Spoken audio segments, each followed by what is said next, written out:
In an official announcement made by the Singapore Stock Exchange, SriLankan Airlines announced a final agreement in principle to restructure $175 million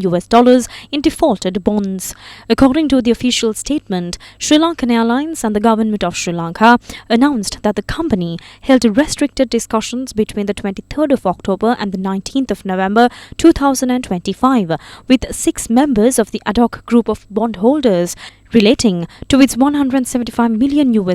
guaranteed bonds due June 2024.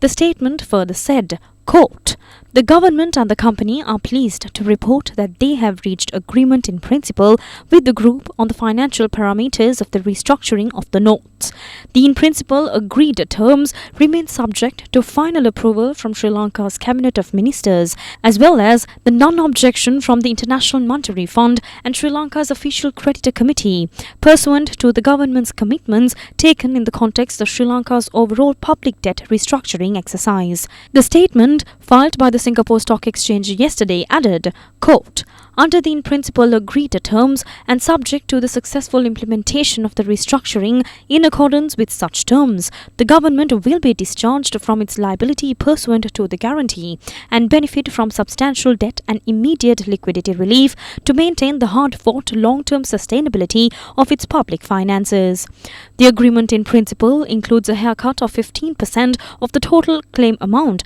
pertaining to the notes, while the balance will be exchanged for a mix of cash and medium-term bonds issued by the government at an interest rate of 4%. End quote. The agreement settles one of the last major obstacles to rebuilding Sri Lanka's financial stability after its 2022 default. With this deal, the government has covered about 99% of its external debt, putting the country in a strong position for a possible credit rating review.